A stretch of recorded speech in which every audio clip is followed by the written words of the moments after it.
কলকাতা হাইকোর্টের নির্দেশ মানার প্রয়োজন নেই, মক্কেলকে এমনই মারাত্মক পরামর্শ দেওয়ায় এক আইনজীবীকে জেলে পাঠালেন বিচারপতি। একদমই ঠিক শুনেছেন বন্ধুরা, সম্পূর্ণ বিষয়টি ডিটেলসে আলোচনা করব। তার আগে চ্যানেলে নতুন হলে চ্যানেলটিকে সাবস্ক্রাইব করুন এবং বেল আইকনটি বাজিয়ে অল নোটিফিকেশন অন করে দিন এই ধরনের গুরুত্বপূর্ণ আপডেটগুলি ঠিক সময় মতো পেতে। রবীন্দ্র ভারতী বিশ্ববিদ্যালয় সংক্রান্ত একটি মামলায় এক অধ্যাপকের হয়ে হাইকোর্টে দাঁড়ান অরুণাংশু।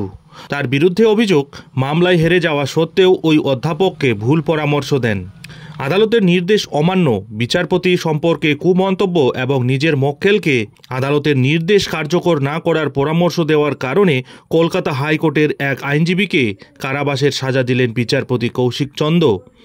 গত শুক্রবার আইনজীবী অরুণাংশু চক্রবর্তীকে 4 দিনের জেল খাটার নির্দেশ দেয় আদালত।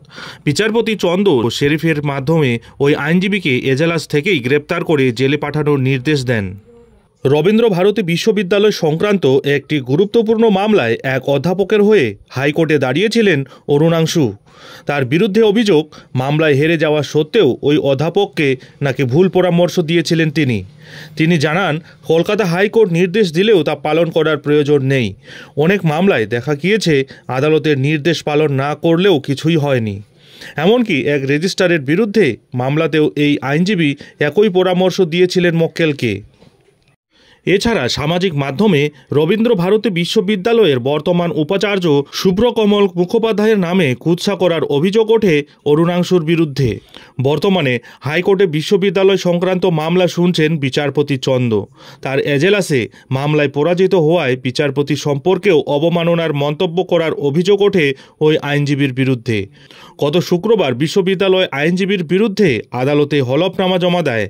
সেখানে আইনজীবীর পরামর্শের বিষয়টিও উল্লেখ করেন তারা। চাপের মুখে পড়ে নিজের বিরুদ্ধে ওঠা অভিযোগ অস্বীকার করেননি আইনজীবী। নিজের কাজের জন্য আদালতের কাছে তিনি ক্ষমা চাইতেও নারাজ। শেষমেশ বিচারপতি ওই আইনজীবীকে জেলে পাঠানোর সিদ্ধান্ত নেন। আইনজীবীদের একাংশ জানাচ্ছেন, আইনজীবী অরুণাংশু এর আগেও বিচারপতিদের সমালোচনার মুখে পড়েছিলেন। তার আচার ব্যবহার নিয়ে সতর্ক করেছিলেন বিচারপতিরা। অভিযোগ, সেখানেও মক্কেলকে আদালতের নির্দেশ না মানার পরামর্শ দিয়েছিলেন নাকি তিনি। সেই সময় রেহাই দিয়েছিল আদালত, তবে তারপরেও আবার একই ধরনের ঘটনা ঘটালেন ওই আইনজীবী।